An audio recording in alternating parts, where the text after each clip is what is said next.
history for buried classics. This is Lost Treasures of Gaming.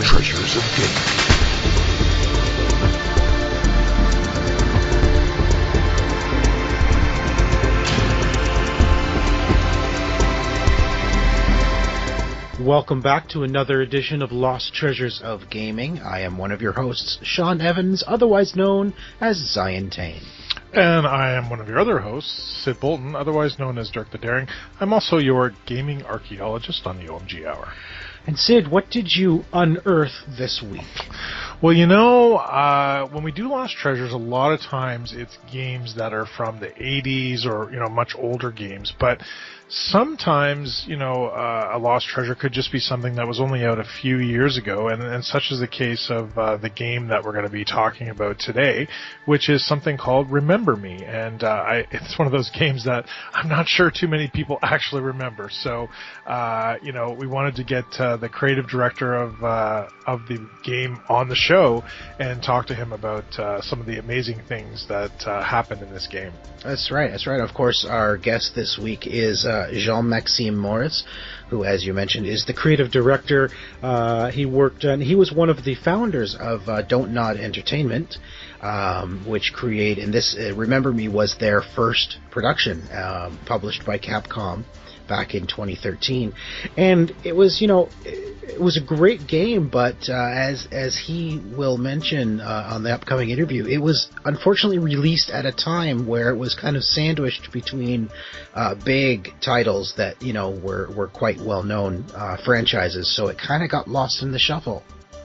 Yeah, and not only that, but there are some interesting elements to the game that are maybe not as popular or were kind of innovative for the time that we'll discuss with him and find out sort of some of the uniqueness that makes that game, you know, what it is, and find out really why, you know, it does fit the mold of being a lost treasure of gaming for sure, and why you should really consider playing it or picking it up if you haven't already. There's a lot of depth to this game, to Remember Me. I mean, they created this big world in the future, and you can create your own combos in this game, and I was reading that you can actually create there's something like 50,000 different combinations of combos you can create. Like, it's a pretty full game. Like, there's a lot of customization you can do, and it's just like you mentioned, it's one of those games that maybe you didn't get a chance to play, and it kind of got lost, and people maybe just missed it. Mm-hmm. And there's some interesting elements that we'll talk about that as gamers we may have wanted more of them, and you know, we'll find out why more didn't necessarily happen. So lots of good stuff to talk about. This is a great interview, so everyone take a listen.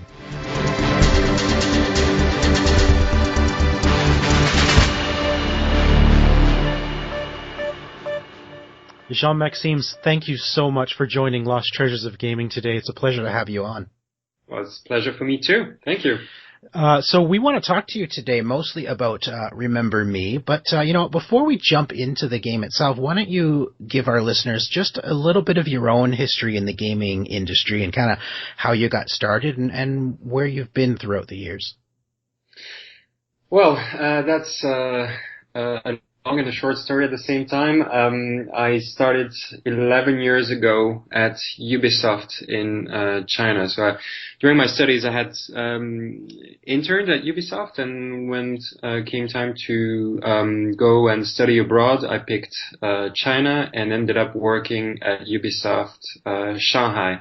After my studies, I studied in marketing, so I've got a pretty atypical trajectory into development, but I started at marketing. I was the product manager for mainland China for all Ubisoft and third-party games for about 2.5 years.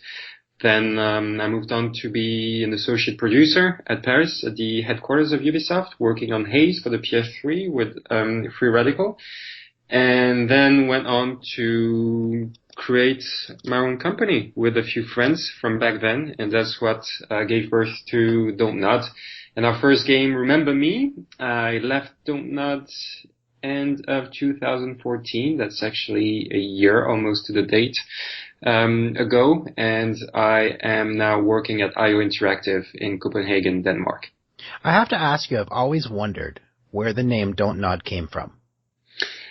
It it came from many dinners with lots of red wine in Paris in the first place. I mean, we really struggled to find a name for the studio. I mean, we really struggled. It's one of those things, when you have a good name, then it sounds obvious, but when sometimes you just struggle. And one of our co-founders, Alain Damasio, he is a sci-fi author, and he likes to play with words, with French words quite a bit, and with English words as well. He's a big fan of palindromes, and we came up with this idea. We wanted to do things differently. And so don't nod, as in refusing to nod, and the palindrome, so you can read it from left to right and right to left, and it's the same word. And it's stuck with us. It's a little bit difficult to pronounce, so people usually ask "don't what," and then don't nod. They get it the second time, and then they don't forget it. So I guess that makes it a good name. So it was definitely a good logo too. For sure. You can play with the letters in the logo. So so it was definitely designed to be a palindrome for sure. Yes, it was. Yeah, that's excellent. That's awesome. So, of course, at Dontnod, you mentioned your first game there was Remember Me, published by Capcom, and you were its director, correct? Yes, that's correct. I forgot to mention, but I was the creative director for Dontnod, and at that time we were doing one project only, so I was directing it firsthand as well. Yes. Yeah. So, what was the inspiration behind Remember Me? Why this game? What were there other games you wanted to, styles of games you wanted to make, or kind of what brought you into that game? Well, many things. First of all, I was 28 years old at that time, and I just felt an urge to create my own thing, and that urge met the urge of other people, and we basically decided to start a new company. So it was both, at first, a new company and a new game. At first we didn't have much. We were, I guess, very French about the game. As far as cliches go, we had ideas for the universe before we decided what type of game it would be. But the codename for the game quickly became Adrift. And Adrift was a reference to a story that we wanted to tell, which would be set in the near future, and in the year that would become 2084 for the final game, and where things would have gone adrift, everything, the climate, society, politics, and also, of course, technology. And that's where we started to toy with the idea of memory digitization. And then in terms of the type of game that it would become, it was... the idea was always, what I really wanted to do with this game was to have something that was very accessible, that had all the codes of a well-known and well-anchored genre, and that was action-adventure in our case. But on top of that, I wanted to basically escalate into different layers of content that you could read into. It was a brawler. But it was also a story with a message about how, the more connected we are on networks, the less bound to each other we become. It was also this idea that one memory could change the world, and that's that was tied into one of our signature gameplays, which was the Memory Remix, which had so many different iterations before it became what it became, and before also publishers understood what we wanted to do. But then in 2010, our savior came, and that savior was named Christopher Nolan with Inception, and it became much easier. I literally sat watching that movie, and all the design documents, the high-level design documents, concepts for the game just, were rolling past my eyes. It was a bit crazy, but I was so happy going out of it, because then all of a sudden I was able to just pitch Adrift, what was then still Adrift, to publishers by saying, well, it's like Inception. Instead of dreams, it's memories. And that was really, I think, what kicked things into motion big time. So yeah, I guess that's the main driving forces behind the creation of the game and some of its references. So you mentioned Inception, of course. Now, was the fact that Christopher Nolan came out with that movie, did that just help you reiterate what you wanted to do, or did the movie actually give you ideas for the game? No, and in all humility, right? Because I don't intend to compare Dontnod nor myself to Christopher Nolan. But what was really crazy is that when the game came out, people said we kind of ripped off Inception, and I can see why that could be thought. But the truth is, we started with that concept. Remix memories change the world. That concept I wrote down on a piece of paper in August 2008, and that was 2 years before Inception came out. So no, we didn't. Inception didn't inspire us, but it really comforted us in our belief that you could come out with a mainstream game or work of art in general that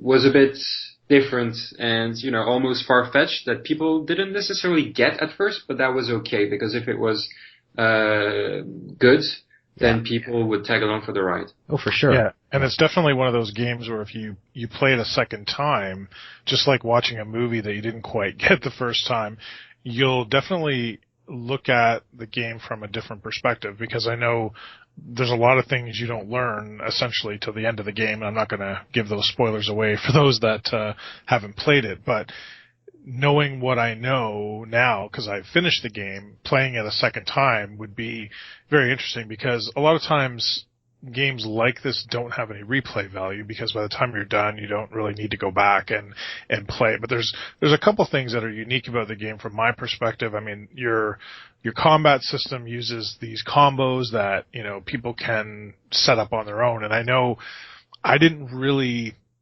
properly take advantage of that until probably more than halfway through the game. It was there and the game tells you what to do, but I don't think I really appreciated what I could do with that, and I struggled with some of the areas just because I wasn't using the right combos for me, because everybody's play style is different.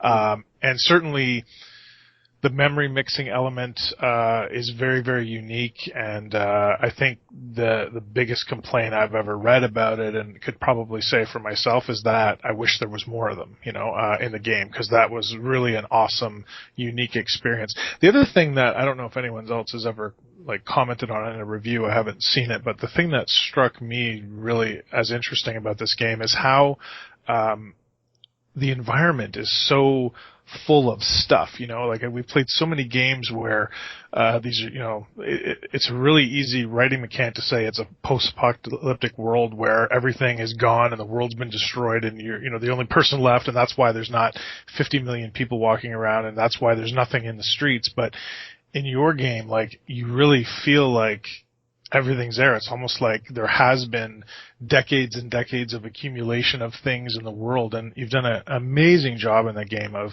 really filling the environment with beautiful things, because at the end of the day, it just doesn't look like any other game I've ever played. And so I think that's an element people maybe don't talk about as much, but I felt it as I was playing, and having played video games most of my life, I can appreciate that. So I have to give you kudos for that, because that part of it is something that I think not everyone appreciates, and the amount of extra work you would have had to go through did not go unnoticed by me. Wow, well, thank you. Thank you very much. I think everything you just said is a big component to the game. So thank you. There's a lot to comment on. I think there's some very, very, there's some interesting analysis that you just did as well. So I agree. On the replay value was always a limiting factor in many people's eyes, would remember me.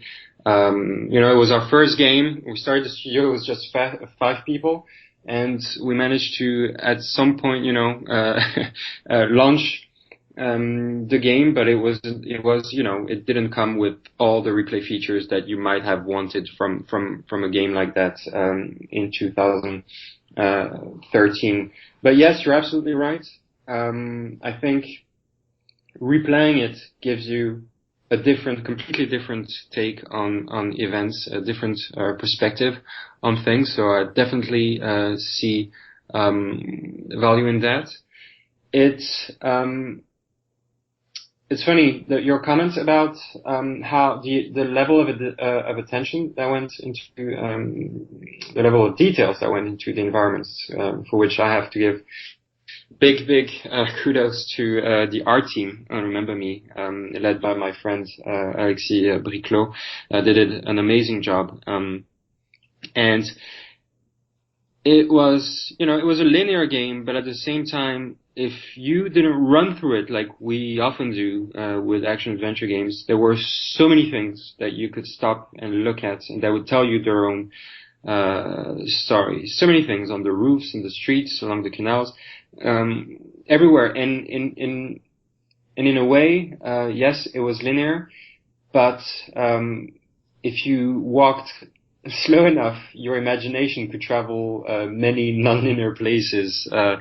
And also what you said about, there's a very good reason. I mean, people don't often talk about that, but there's a very good reason why most games take place in post-apocalyptic worlds or war-torn worlds or jungles.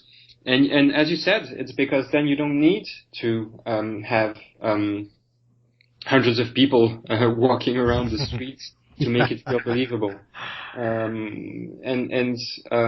But we decided to tackle it head on. We wanted to have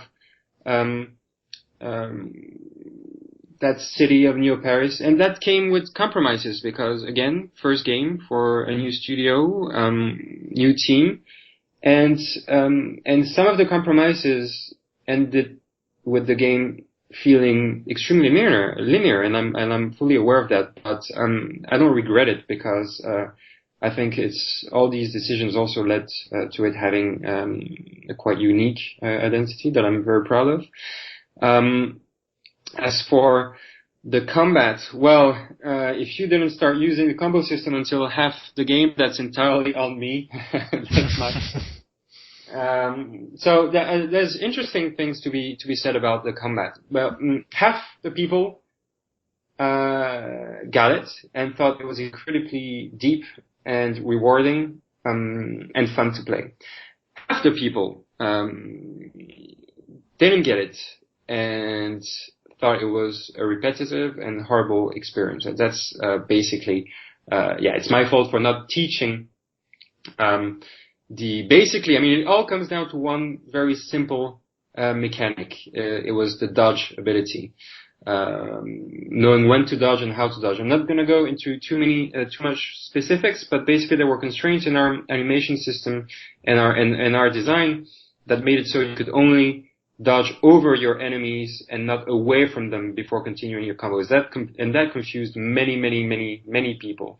The sad thing is, it didn't confuse journalists at press events, so I watched them, really play the game and then enjoying it. And then there were not that many playtests on Remember Me user research, and I think we were a bit misled by some of the data that we had. And also, one decision I would probably do different today. I mean, I really love what we came to the table with in terms of the originality of the Combo Lab, but I mean, it all comes down to one conversation on the parking lot at Dontnod, and my lead game designer asking me, so do we do a combat system that's one button or two buttons? And that question might sound very simple and silly. But it actually means, are we doing a Batman-like experience? Bear in mind that's 2008 or 9 that we're talking. Or do we want to be different and do a combo system? And I chose to be different because as much as I loved the Batman free flow gameplay, I thought it would be a shame to just rip it off. Maybe I should have, considered it to be fine, and maybe the game would have been more accessible to more people. But in the end, I'm very happy with the identity of our system. And then lastly, I mean, the memory remix. Yes, I too would have liked to have more of them, but they were incredibly expensive to produce in terms of motion capture, mainly, and animation post processing, and all in terms of design also, to control the beast with all the branching possibilities. I mean, that's an entire topic by itself, right? I mean, we could dig into that a long time, but again, we may only have 4, and sorry for spoiling if you haven't played it. We only have 4, but I love them.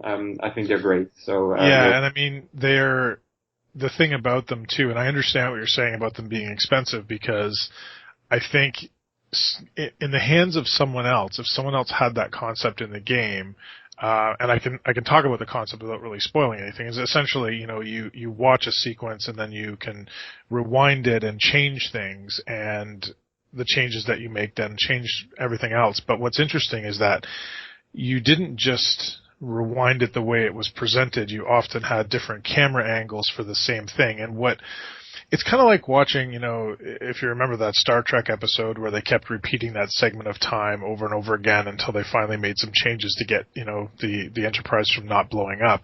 The reason that episode isn't 100% boring after watching the same sequence of events 6 times is because there's different camera angles and slightly different cues that go on during it. And you guys did the same thing with the memory mixes, which really made them even more interesting, and really, I was almost, sad when I actually figured out, how to progress, because I was having so much fun trying different things and just watching the different outcomes. So, it's just very interesting what you did. And I do understand why they would be expensive to do that. I just, like anything, right? It's just that it's so good that you just want more. Well, thank you.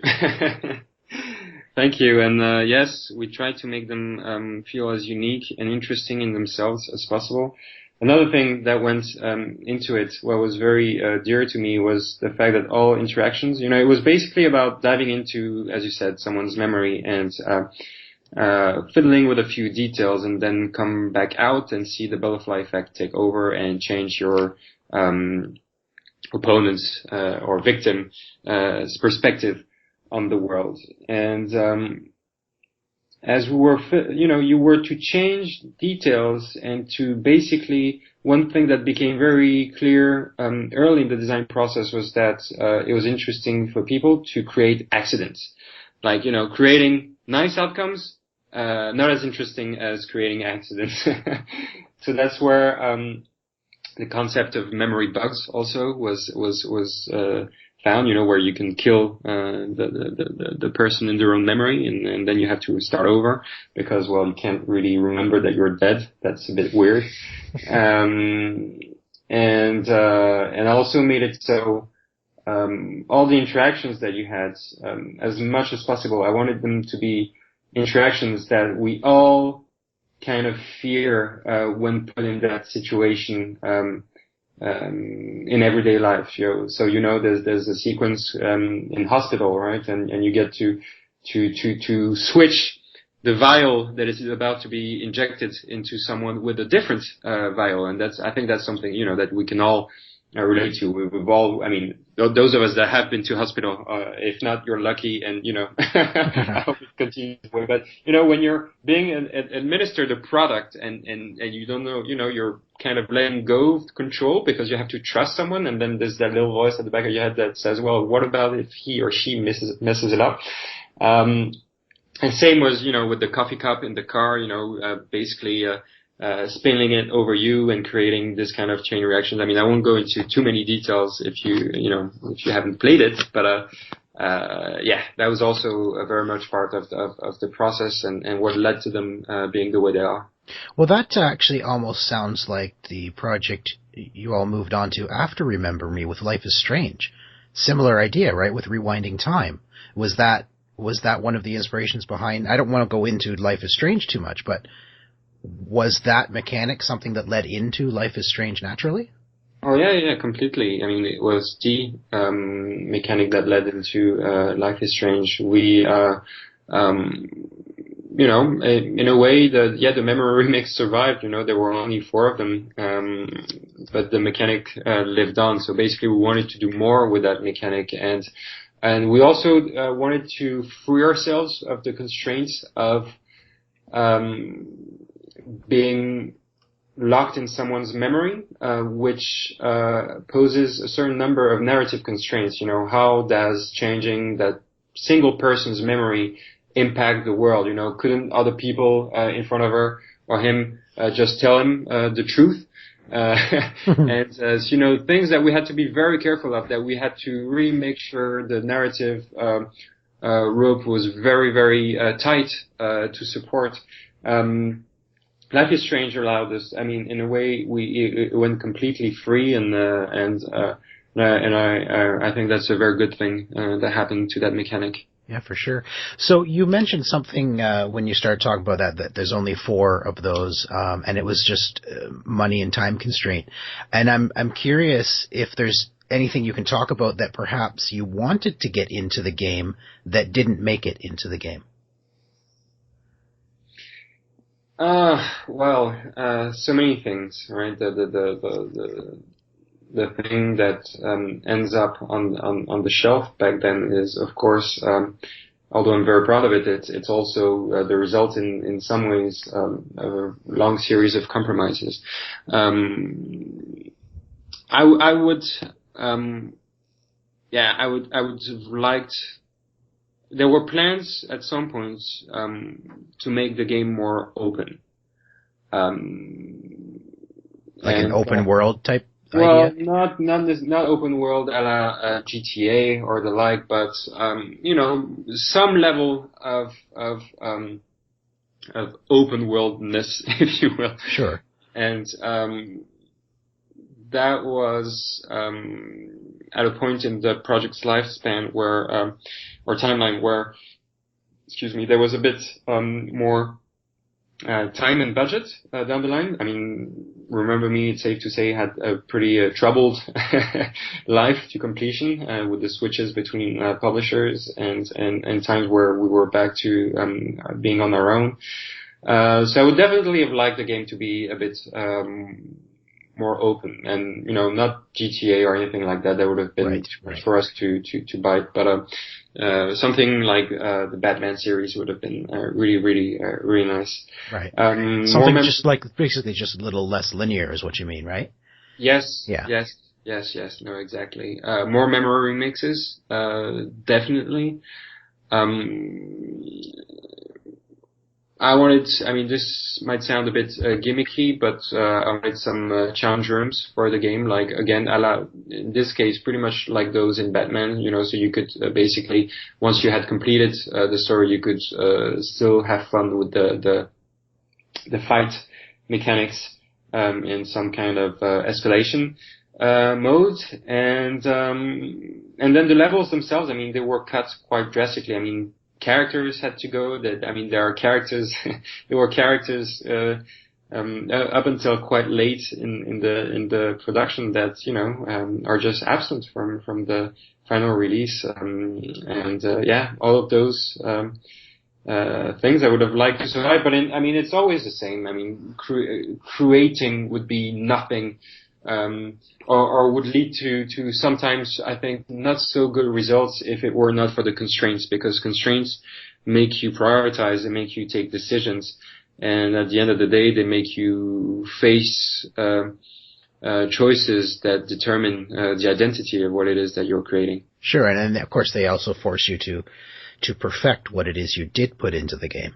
Exactly. Now, with such a large world that you created, the whole backstory and all about Neil Paris that you created, this must have been an IP that you wanted to have as more than just one game. Was there a desire to continue in the world of Remember Me with more games? Oh, definitely. We have to this day. We have some initial concept art and story, high level story ideas, and new features for the game. So, Remember Me Too is definitely something we wanted to do, but it's an IP that belongs to Capcom, and they are the sole decision makers on this. Yeah. Excellent. So, Sid, do you have anything else you wanted to ask? I don't think so. I just, again, thank you for making such a great game for me. It's one of those ones where I didn't really discover it or pay too much attention to it when it came out. I sort of found it later on, unfortunately, and maybe, if more people had done that. I mean, I don't think the sales were terrible, but they could have been a lot better, I think, if people had actually taken the time to play the game and understand it and go through it. So, I encourage people, just give it a try because you'll be impressed. So I thank you for making that game. Well, it's funny because I unfortunately don't have the game yet. I have it on Steam actually, but I've always wanted to play it on the Xbox 360. And I go into EB Games a lot of times looking for this game, and it's never on the shelf. Even used copies, they never have copies of it. So, I think the people who do buy it, or who did buy it, love it so much that they don't trade it in. And I think that's a testament to the game's quality in itself.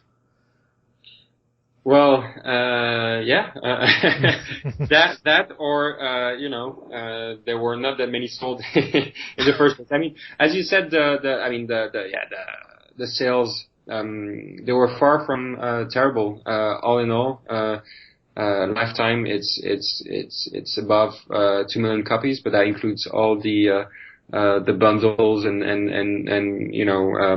PlayStation Plus offers, etc. So not everyone bought the game, but many people played it and loved it in the end, and that's what matters. But when it came out at first, it was quite difficult. We launched between the PS4's E3 and The Last of Us, so that was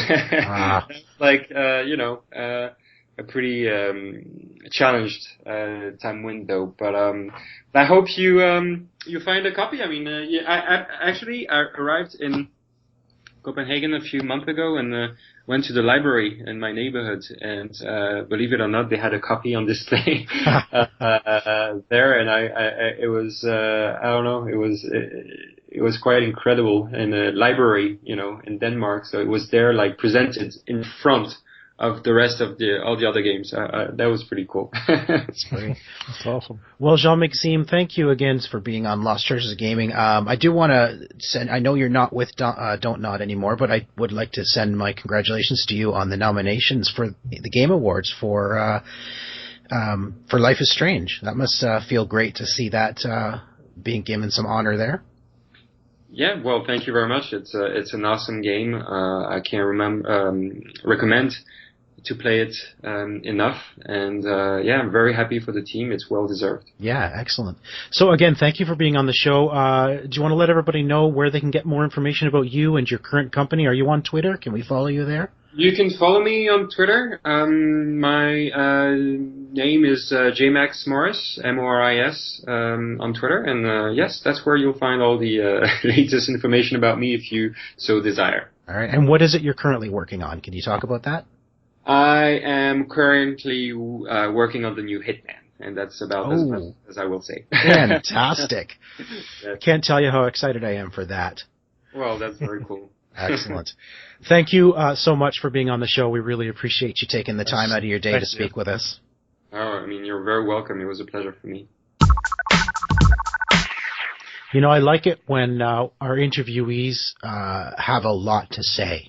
Yeah, it's sometimes not everybody, some people give the shorter answers, but obviously, this man has so much to say, and it's just great to talk to him. Yeah, I mean, Jean-Maxime he's very good at just offering a lot of great tidbits of information, and what a great interview. I want to thank Jean-Maxime Moris again for coming on the show. This is definitely a game that I have never finished it. I have it on Steam, as I mentioned in the interview there, but it's a game I've been looking for on Xbox 360 because I really want to play it on a console, and it's never available. Nobody ever has it on the shelf. Yeah, it's and I mean, for those, and I think he sort of alluded to it, but just for those people that don't know, if you remembered to use the pun there, but it was free on PlayStation Plus. I don't know, I can't remember how many years ago now, but a couple of years ago it was free, so you may have gotten it through that. But if you didn't, you're right. It gets quite difficult to find an actual physical copy of it for either PS3 or 360. So, yeah. But Sean, I will do my best to when I'm out hunting for games. I'm always out hunting for games. I will take a look for you, and hopefully I'll be able to hook you up with one, because honestly, it is worth sticking with this game. And like I said, partway through for me, the combo thing, it's not that I didn't know what was going on or didn't understand what was there, but I didn't realize how important it was to sort of modify the combos. And, it's interesting because as you fight, because there's, of course, different boss levels and things like that, you may find that your fighting style may change, and you can actually change it by simply changing the combos. So if you find that you're dying too quickly, then you want to make it easier to include the regeneration points as part of your combo. So literally, as you're fighting, you're regaining your health. 50,000 possible combinations. Yeah, and it took me a while to figure out what worked well for me, in a sense of, because there was a couple of fights where I was struggling, and I was able to overcome them by simply changing the combos to better suit how I was actually playing the game. And what happens is, you can have strong attacks, you can have lighter attacks, and you can have, of course, regeneration and some other stuff, and you'll have to play the game to see. But the thing is that, of course, if you do more regeneration in certain combos, that keeps you alive, but it makes your attacks weaker, so it takes you longer to defeat your enemies. So you have to sort of balance between quickly taking enemies down versus being able to survive. If you're really good at evading getting hit, then you can, have combos that are much stronger attacks. But if you suck at being able to evade your enemies, then you want to stick with combos that, give you regeneration of health. So it's very cool. It's a very interesting gameplay mechanic, one of several in this game that are unique, and I really enjoyed it. So I encourage everyone to take a spin with this game. Absolutely. It's definitely, it is, like you said, it is a unique aspect of this game that I don't think any other games have really tried to do. So definitely check out Remember Me, released in 2013 by Capcom, developed by Dontnod Entertainment. And of course, our guest this week was Jean-Maxime Moris, and we appreciate his taking time out of his day to speak to us.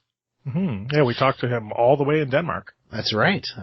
We've become quite the international show. We definitely have. That's right. We are making our mark on the world. Yes.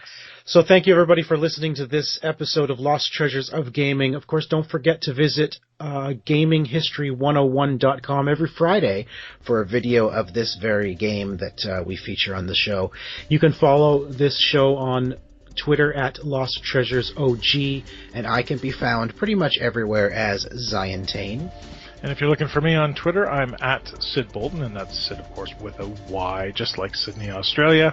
And if you are interested in sending us an email to give us some feedback that way, maybe a suggestion for an upcoming game or someone else that we should be interviewing, please do so at losttreasuresofgaming@gmail.com. And if you want to read the show notes or read any of the great reviews or listen to other podcasts that we have, of course, visit our website, which is omgnexus.com. So be sure to listen to the next episode of the OMG Hour for a preview of what next week's buried classic could be right here on Lost Treasures of Gaming. See you soon.